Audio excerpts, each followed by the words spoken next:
बिस्मिल्लाहिर्रहमानिर्रहीम। Welcome back to my YouTube channel. एक नई वीडियो के साथ मैं आपको अपने चैनल पे खुश आमदीद कहता हूं। अगर आप फर्स्ट टाइम मेरे चैनल पे आए हैं, अगर आपने मेरा चैनल सब्सक्राइब नहीं किया तो मेरी आपसे रिक्वेस्ट है कि मेरे चैनल को सब्सक्राइब कर लें। साथ साथ में बेल आइकन को भी प्रेस करना मत भूलिएगा। बेल आइकन प्रेस करने का फायदा ये होगा कि जो भी वीडियो मैं पोस्ट करूंगा उसका नोटिफिकेशन आपको मिल जाएगा। स्टार्ट करते हैं वीडियो। आज मेरे भाई ने मैसेज किया कि यार आपकी सैलरी 12-13 साल आपका एक्सपीरियंस है तो आपकी सैलरी तो 3,000 से 4,000 होनी चाहिए। मैंने कहा यार ऐसी बिल्कुल बात नहीं है, मेरी सैलरी उतनी ही है जितनी एक सिक्योरिटी गार्ड की दुबई में है। और एक दूसरे भाई ने मुझे मैसेज किया था कि यार जो सिक्योरिटी गार्ड की जो कंपनीज है दुबई में, ये डिफरेंट डिफरेंट सैलरीज क्यों देती हैं? सारी कंपनीज दुबई में ही हैं, साथ साथ में सारी कंपनीज सीरा के अंडर रजिस्टर्ड होती हैं, तो ये सैलरी डिफरेंस क्यों होती है? कंपनीज की सैलरी पे बात पे आऊंगा। सबसे पहले सिक्योरिटी गार्ड की सैलरी पे बात करते हैं। जैसे उन्होंने कहा कि आपकी सैलरी तो इतनी होनी चाहिए, तो देखिए जो आपकी सैलरी है वो एक्सपीरियंस के साथ साथ नहीं बढ़ती। आपकी अगर सैलरी बढ़ती है तो वो जब सीरा से कोई नोटिफिकेशन आता है, जब सीरा इंक्रीमेंट करता है, कोई सीरा में कोई न्यू लॉ पास होता है, जो सीरा की जो गवर्निंग बॉडी है अगर वो सैलरी इंक्रीज करे तो फिर आपकी सैलरी इंक्रीज होती है, वरना कंपनीज आपकी सैलरी इंक्रीज नहीं करती हैं। जैसे सिक्योरिटी गार्ड की पहले जो सैलरी हुआ करते थे डीपीएस के टाइम में बेसिक 500 थी और 30 दिन काम करने के बाद आपकी सैलरी 1100 आती थी। उसके बाद फिर सीरा आया, उन्होंने 500 से 600 अलाउंस बढ़ाया। फिर सीरा ने चेंज करके उसको 1200 बेसिक करके 26 डेज का 2262 कर दिया और 30 दिन का आपकी जो सैलरी है, अगर कोई अच्छी कंपनी है तो वो आपको 30 दिन का 2400 से 2500 भी पे करती है। तो सैलरी की बात क्लियर होगी कि सैलरी अगर आप 10 साल भी सिक्योरिटी गार्ड में काम करेंगे तो अगर सीरा सैलरी नहीं बढ़ाएगा तो आपकी सैलरी बिल्कुल सेम रहेगी, उसमें कोई कमी पेशी नहीं होगी। कम हो सकती है लेकिन मेरा नहीं ख्याल कि आपकी सैलरी ज्यादा हो सकती है।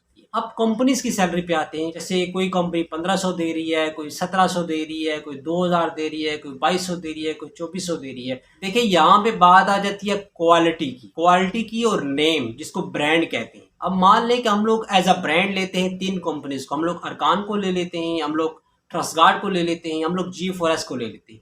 ये ब्रांड है। अब ब्रांड है, ये क्वालिटी सर्विसेज देते हैं, इनका एक नाम है मार्केट में, इनकी एक पहचान है मार्केट में। तो जितनी भी अच्छी कंपनीज हैं ये इनसे कॉन्ट्रैक्ट लेती हैं, इनसे मेन पावर लेती हैं अपनी लोकेशन के लिए। जब कंपनीज खुद इनकी सर्विसेज लेंगे तो डेफिनेटली इनका चार्ज ज्यादा होगा as compare to other companies. नाम के साथ ब्रांड है और फिर उसके साथ आपको पता है कि क्वालिटी भी है। जहाँ पे क्वालिटी होगी आप क्लाइंट से ज्यादा पैसे डिमांड करेंगे, और जब आप ज्यादा पैसे लेंगे क्लाइंट से तो फिर डेफिनेटली आपको सिक्योरिटी को भी पैसे ज्यादा पे करने पड़ेंगे। अब आ जाते हैं कि दूसरी कंपनीज। अब जो दूसरी कंपनीज होती हैं, जो लो क्लास या मिडिल क्लास कंपनीज होती हैं, उनको कॉन्ट्रैक्ट छीनने पड़ते हैं, उनको लेने पड़ते हैं। अब वो कॉन्ट्रैक्ट उनको कैसे मिलते हैं? मान लीजिए कि एक कंपनी ने कोटेशन 4000 दिरहम डाली। अब उसमें लो क्लास या मिडिल क्लास कंपनी होगी, वो क्या करेगी? वो कोटेशन क्या डालेगी? 3000 डालेगी, 3500 डालेगी, यानी कि अपनी कोटेशन को दूसरी कंपनी से 500, 600, 800 इवन के 1000 तक कम डालेगी। अब जब वो कोटेशन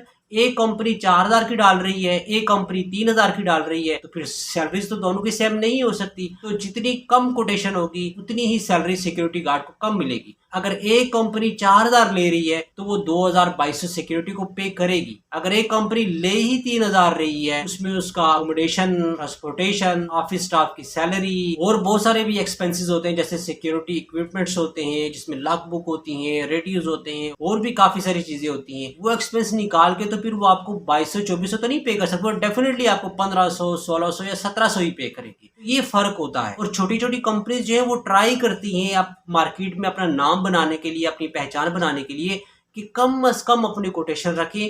जितनी कोटेशन वो कम रखेंगे उतना चांस होता है कि उनको कॉन्ट्रैक्ट मिले। लेकिन जो लो क्लास कंपनीज होती हैं उनको फिर भी कॉन्ट्रैक्ट कम ही मिलते हैं as compare to Trust Guard, as compare to G4S, as compare to अरकान, क्योंकि ये बड़े ब्रांड्स हैं, इनकी क्वालिटी है, इनका एक नाम है मार्केट।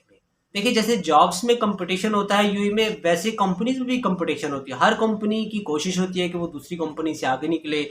हर कंपनी की कोशिश ही होती है कि उसकी कोटेशन रीजनेबल हो। हर कंपनी की ये कोशिश होती है कि वो क्वालिटी सर्विस प्रोवाइड करे। तो ये सारी चीजें आप कंबाइन करें तो आपको पता चलता है कि यार जो सिक्योरिटी गार्ड्स की जो सैलरी है वो क्यों डिफरेंस है। इवन कि अगर आप बाय लॉ देखें, एज पर सीरा लॉ देखें, तो सीरा लॉ के मुताबिक आपकी जो सैलरी है वो 26 डेज की 2262 होनी चाहिए। उसमें कंपनीज आपको प्रोवाइड करे, अकोमोडेशन भी प्रोवाइड करे, उसमें कंपनीज आपको ट्रांसपोर्टेशन भी प्रोवाइड करे, उसमें कंपनी आपको हेल्थ इंश्योरेंस भी प्रोवाइड करे, उसमें कंपनी आपको यूनिफॉर्म भी प्रोवाइड करे, और साथ साथ में as per UA labour law जितनी भी फैसिलिटीज़ हैं वो कंपनी को प्रोवाइड करनी चाहिए इसी सैलरी में।